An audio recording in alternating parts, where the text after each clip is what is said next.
This is the Navigator Stand Up Paddleboard. It's an all-rounder for beginners, families, first-time paddlers, and it's ideal for a little bit of flat water, a little bit of catching waves, and a little bit of touring. A lot of different things that you guys are going to be wanting to do. And for most of you out there, if you're first-time paddlers, this is the board we're going to be recommending a lot.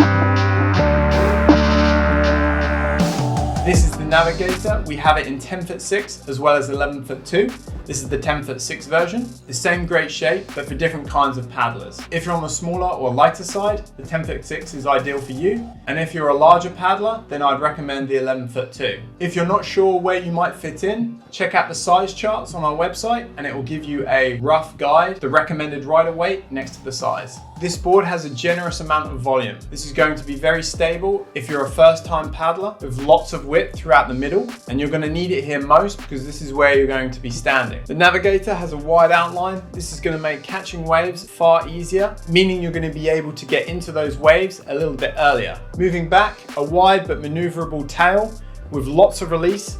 If you're just starting out, this is the board I would recommend. The 10'6" is going to be ideal for riders up to 90 kilos, and the 11'2" for anything above that. If you're mainly inland and you're going to be using canals or estuaries or even lakes, I'd recommend maybe something like our Don. It's a touring board that's 12'6" and it's more effective for that flat water gliding. And if you want to travel longer distances, we also have the tie-down points to keep your cargo secure. With the package options, you're going to get everything you need to get up and riding within one click of the website. So the package option comes with the travel bag. The travel bag keeps it protected to and from the beach or waterways, wherever you are. It also is a UV and waterproof bag, tailor-made just for this board. That comes as standard with all of our SUPs. It also comes with all of the fins that you'll need to get started, as well as a 10-foot leash. Right next to the package, we also have the optional extra of the paddle. This is the matching bamboo paddle that you can get with this board. Great place to get started.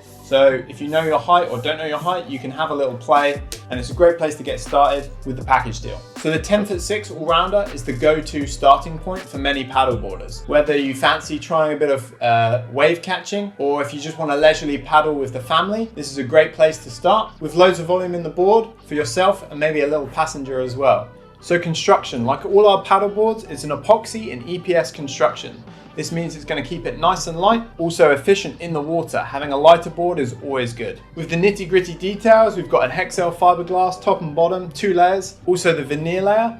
As well as looking great, it also adds some rigidity to the board. Heading towards the middle, we've got the integrated carry handle, so this is cut out into the deck. Having the carry handle cut into the deck just means you're going to have nothing in the way of your feet when maneuvering up and down the deck. A little further up, we also have this little dot. So many people ask us about this. So this is the self-regulating valve. So this is going to regulate the air pressure inside the board. The air pressure within the board will expand or contract. So this will regulate it and you never need to worry about it. So many people ask us, is there some benefits to getting a hardboard over an inflatable? So if you've ever tried a hardboard, you'll know that coming from an inflatable, it feels far more rigid for obvious reasons. And this just means it's going to make paddling more efficient. It's going to be able to cut through water where it needs to cut through water instead of having to bob over every single ripple. A big benefit is that you can get more of a refined shape out of a harder board. So more refined contours, rail profiles, rocker profiles, sharper edges where things need to be sharper. And one of the drawbacks of inflatables is that everything's kind of rounded and soft and you can't get those harder edges. And all of this can make quite a big difference when you're up and riding and the feel of the board.